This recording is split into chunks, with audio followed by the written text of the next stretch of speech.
মুজিববাদের দালাল মুস্তাফা সরোয়ার ফারুকী হয়ে গেছে উপদেষ্টা। এরা কে বানাইলো উপদেষ্টা? লজ্জা শরমের মাথা মুতা খাইছে। এই ডক্টর ইউনূস সাহেব বলে নাই যে আপনারা যদি ভুল হয় আমাকে ধরাইয়া দিবেন? তো আমরা তো বলতেছি আপনাকে এই উপদেষ্টাকে বাতিল করুন, করতেছেন না কেন? এই উপদেষ্টাকে কোনো দল চাচ্ছে না, কোন দলের লোক চাচ্ছে না, ইসলামপন্থীরা চাচ্ছে না। এই লোকটা আহমদ শফি রাহিমাহুল্লাহকে তেতুল হুজুর বলেছে। এই ফারুকী, এই ভণ্ড, এই বদমাশ শাপলা চত্বরে আমাদের ভাইদেরকে গুলি করে মারছে। এই বদমাশ ফেসবুকে স্ট্যাটাস দিছে শাপলা জঞ্জাল মুক্ত। এই বদমাশ ট্রান্সজেন্ডারের পক্ষে, সমকামিতার পক্ষে, নাউজুবিল্লাহ। নিজে একটা এত সুন্দরী বউ পায়াও পুরুষের সাথে আকাম কুকাম করার পক্ষে। আপনারা জানেনই না এটা? এত সুন্দরী বউ থাকলে কি বউ? হঠাৎ করে কিছু সেলিব্রিটি বানাইছে। আজকে কিছু তথ্য দেই আপনাদেরকে, অনেকে এগুলো জানবেন না, গোয়েন্দা নিউজ, যেগুলো অনেক গভীর থেকে পাওয়া কথা। হঠাৎ করে কিছু সেলিব্রিটি বানানো হয়েছে। এই বিপ্লবের ঠিক আগ মুহূর্তে হঠাৎ করে দেখবেন মিডিয়া কিছু সেলিব্রিটি বানাইছে। মঞ্জুর আল মাতিন হঠাৎ করে রিট করতেছে, আমার সন্তানদেরকে হত্যা করবে, আমি এটা হইতে দিব না। রিট করছে, রিট কি করছে? হাইকোর্টে গিয়ে রিট করছে। নাম কি? অ্যাডভোকেট মঞ্জুর আল মতিন। হঠাৎ করে সেলিব্রিটি, হাইরে সব মিডিয়া খালি হেরে দেখায়। বুঝবেন হাসিনা পতনের পর তারে দিয়ে আমেরিকার কোন এজেন্ডা আছে? ইন্ডিয়ান কোন এজেন্ডা আছে? ইসলাম বিরোধী তৎপরতাকারীরা যখন দেখবে কিরে হাসিনা তো চলেই যাবে, আমাদের পুতুলটা সাজানো গুছানো ছিল, তাইলে এ চলে গেলে আরেকটা ব্যাকআপ লাগবে না? প্ল্যান এ থাকলে প্ল্যান বিও তো থাকবে। প্ল্যান বি কি? কিছু এমন লোক প্রোডাক্ট তৈরি করো যে প্রোডাক্টগুলো হাসিনার বিরুদ্ধে কথা বলবে। হইতে পারে ডক্টর আসিফ নজরুল কথা বলবে, কিন্তু এরা ইসলাম বিদ্বেষ লালন করবে, এরা ইসলাম বিদ্বেষীদেরকে উপদেষ্টা বানাবে। এরা মনে করছে আমরা মনে হয় বানের স্রোতে ভাসিয়ে আইছি, এরা মনে করছে আমরা মনে হয় ভাসিয়ে আসছি।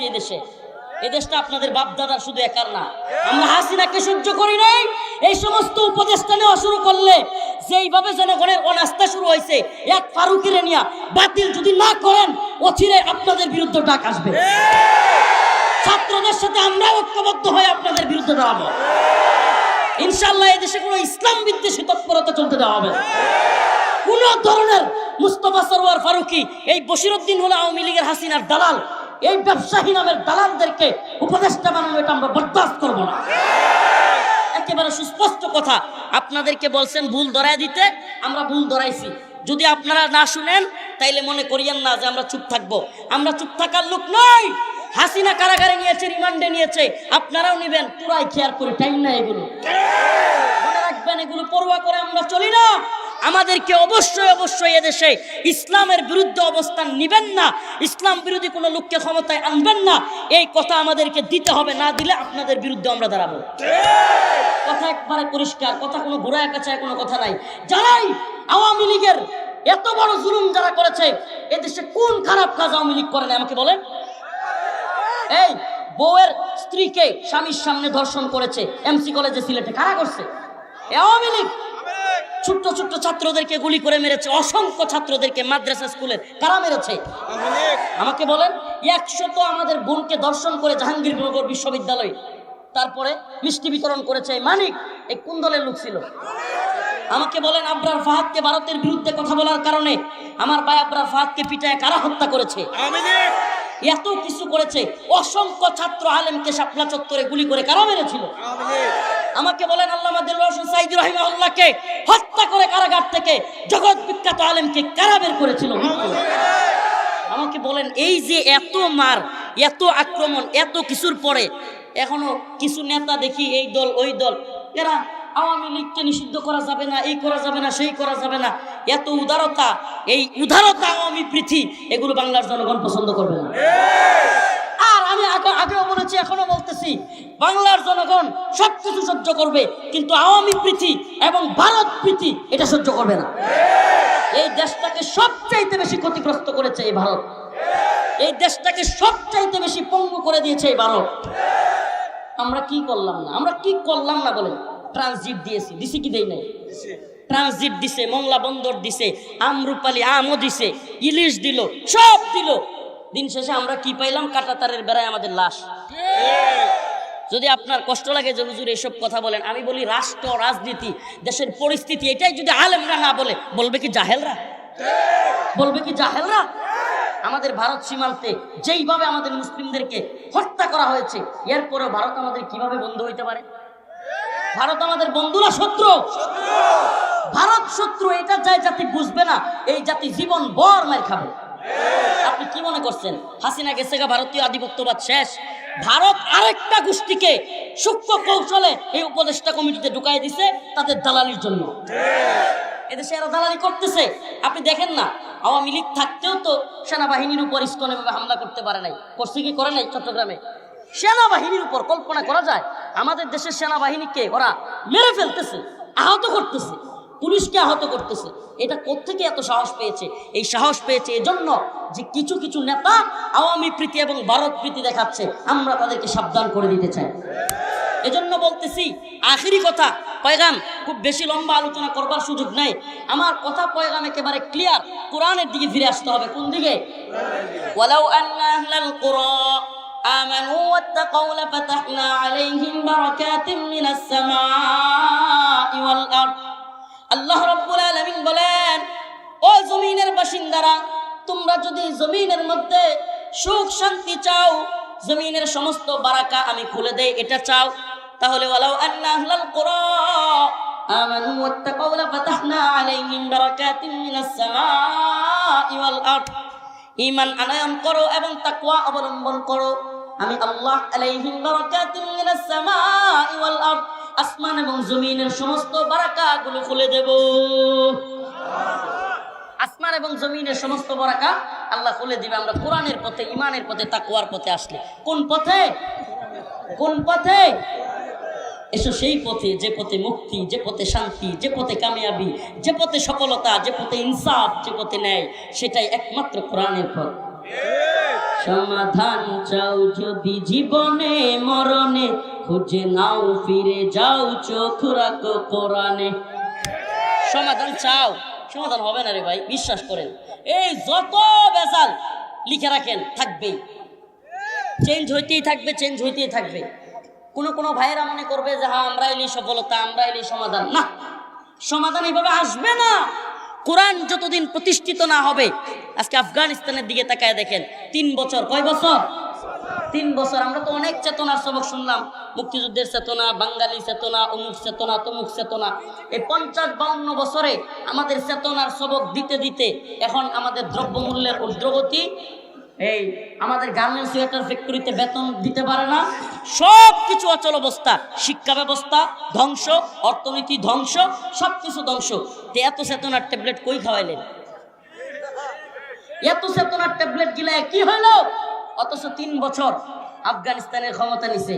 পারলে ইউটিউবে কিংবা এই ক্রম ব্রাউজারগুলোতে চার্জ দিয়ে দেখেন, গোটা পৃথিবীর সবচাইতে পাওয়ারফুল মুদ্রার নাম হলো আফগানি মুদ্রা। 3 বছরে, কয় বছরে? 3 বছরে। আফগানের মন্ত্রীরা বা তার চাইতেও বড় মর্যাদার ব্যক্তিরা অফিসে যায় পায়ে হেঁটে, সাইকেলে করে। সুবহানাল্লাহ। জবাবদিহিতা আছে রে ভাই, কোনো দুর্নীতি নাই, দুর্নীতির সুযোগই নাই, চুরির কোনো সুযোগই নাই, চুরি বাটপারি টাইম নাই। আস-সারিকু ওয়াস-সারিকাতু ফাকতাউ আইদিয়াহুমা। এই রাস্তাঘাটের কালভার্ট, ব্রিজ, তারপরে স্কুল মাদ্রাসার এগুলোর বাথরুমের কমোড পর্যন্ত না তারা খায়লায়। এই খাওয়া খাওয়াই চলতো না, একেবারে সাইজ হয়ে যাবে কোরআনের শাসন থাকলে। তাইলে কোরআন চাইবো, আমরা কি চাইবো? আজকের আলোচনার বিষয় একটা, সমাধান কোন পথে? সমাধান কোন পথে? সমাধান চাও যদি জীবনে মরণে, খুঁজে নাও ফিরে যাও, চোখ রাখো কোরআনে। সমাধান, সমাধান চাও যদি জীবনে মরণে, খুঁজে নাও ফিরে যাও, চোখ রাখো কোরআনে। তবেই পাবে সুখ শান্তির ঠিকানা, তবেই পাবে সুখ শান্তির ঠিকানা, যদি মেনে নাও তুমি মনে প্রাণে। সমাধান, সমাধান চাও যদি জীবনে মরণে, খুঁজে নাও ফিরে যাও, চোখ রাখো কোরআনে। ঘরে বলো কিবা রাস্তে বলো, ঘরে বলো কিবা রাস্তে বলো, অশান্তি দূর করে শান্তি আনে। সমাধান চাও যদি জীবনে মরণে, খুঁজে নাও ফিরে যাও, চোখ রাখো কোরআনে। রাজি আছেন ইনশাআল্লাহ? তাইলে আল্লাহ পাক বারাকা খুলে দিবেন, সমস্ত বারাকা, সমস্ত রাস্তা খুলে যাবে। একমাত্র কোরআনের রাজত্ব কায়েম হলে, ইসলামের রাজত্ব কায়েম হলে, শরিয়াহ কায়েম হলে, শরিয়া প্রতিষ্ঠিত হলে। আমরা এখন শরিয়া চাই না, শরিয়াকে ভয় পায়। আমি তো বলি বাবা, আপনি কেন শরিয়াকে ভয় পান? আপনি কি মুমিন না? শরিয়াকে ভয় পাবে চোর, যার হাত কাটা হবে। কথা বলেন, শরিয়াকে ভয় পাবে কে? চোর। শরিয়াকে ভয় পাবে বাটপা, শরিয়াকে ভয় পাবে সুদখোর, শরিয়াকে ভয় পাবে ঘুষখোর, শরিয়াকে ভয় পাবে জিনাখোর। ঠিক ঠিক। মুমিন শরিয়াকে কিভাবে ভয় পায়? মুমিনের সফলতার জায়গা একমাত্র, ওরে ভাই, এই তন্ত্রমন্ত্রের দরজা দাঁড়িয়ে বাতাস নেয়া, এই বাতাসের মধ্যে ভেজাল, আর কোরআনের শাসনের অধীনে বাতাস নেয়া, এই বাতাস আপনার অন্তরকে প্রশান্ত করবে। তাহলে শরিয়া চাইবো তো ইনশাআল্লাহ? আমরা কি চাইবো? এই রাস্তাঘাট, এই কালবাট সবকিছু ভাঙা চূড়া, এই রাস্তাঘাটের দুরবস্থা। আমি বলি আপনাদের মনের মধ্যে এটা ঢোকাতে হবে, কেন এই দুরবস্থা? শরিয়া নেই। কেন শরিয়া নেই? এই স্লোগানটা পুরো দেশে কারাগার থেকে বের হওয়ার পর থেকে দিচ্ছি, ইম্মা শরিয়া ওয়া ইম্মা শাহাদা, হয়তো শরিয়ত নয়তো কথা কয় না মুসলমান, হয়তো শরিয়ত নয়তো শাহাদাত। এই অন্তরে এই স্লোগান ঢোকান, হয়তো শরিয়ত নয়তো শাহাদাত। একটাই জীবনের পণ হোক, শপথ হোক, হুয়াল্লাযী আরসালা রাসূলাহু বিল হুদা ওয়া দীনিল হক লিইয়ুযহিরাহু আলা দ্বীনি কুল্লিহি ওয়ালাউ কারিহাল মুশরিকুন। মুশরিকরাও পছন্দ করলেও আল্লাহ পাক বলেন, আমি রসুলকে পাঠিয়েছি সত্য দিন দিয়ে অন্যান্য সকল দিনের উপর এই দিনকে বিজয়ী করবার জন্য। সুবহানাল্লাহ কয় না? আব্রাহাম লিঙ্কনের গণতন্ত্র বিজয় করার জন্য আল্লাহ পাঠাইছে আমাদের? লেনিন, কার্ল মার্কস, মাও সেতুং এদের মতবাদ প্রচার করার জন্য আল্লাহ পাঠাইছে? নাকি কোরআন প্রচার করার জন্য আমাদেরকে পাঠাইছে? প্রচার হবে কি? জয়গান হবে কার? কেন সমাজে অশান্তি? শরিয়া নাই। কেন সমাজে অশান্তি?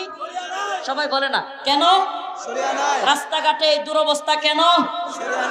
জিনা, ব্যভিচার, সয়লাভ কেন? এই শীতের দিন রাত্রের গভীরে মা কম্পন মতো শীতে কাঁপতেছে বাচ্চাটাকে নিয়ে, কেন মার খাবার নাই? কথা কয় না? শরিয়া থাকলে সব হইতো। ছেলেটার চাকরি, বেকার, কাজ করতে পারে না, অনেক কষ্ট করে ছেলেটাকে পড়াশোনা করাইছে, 10-15 লাখ টাকা ঘুষ লাগে, চাকরি নাই। কেন চাকরি নাই?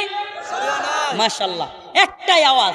এটা শুধু রফিকুল ইসলাম মাদানীর নয়, প্রত্যেকটা দায়ী, প্রত্যেকটা খতিবের, প্রত্যেকটা ইমামের, প্রত্যেকটা দ্বীনের পক্ষের মুজাহিদের, প্রত্যেকটা দ্বীনের পন্থী যুবকের আওয়াজ একটাই হবে, আমাদের শরিয়া লাগবে। আমাদের কি লাগবে? কোরআন সুন্নাহ অনুযায়ী রাষ্ট্র ব্যবস্থা। কোরআন সুন্নাহ অনুযায়ী এই তন্ত্রমন্ত্রের রাষ্ট্র ব্যবস্থা আমরা চাই না।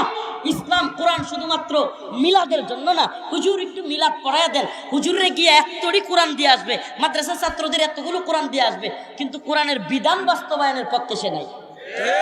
1 লক্ষ কোরআন দিলেও তোমার কোরআন দিয়ে কিচ্ছু যায় আসে না। কোরআনে যা আল্লাহ বলছে তাই তুমি মানো না। কোরআন 1 লক্ষ বিলি করলে তোমার লাভ কি?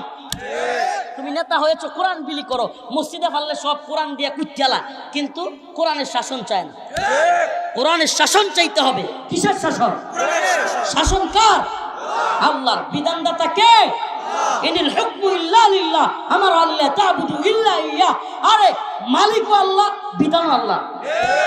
মালিক আল্লাহ, বিধান কার? আল্লাহ। আল্লাহু আকবার। আল্লাহ কবুল করুক, মঞ্জুর করুক। জোরে বলেন আমিন।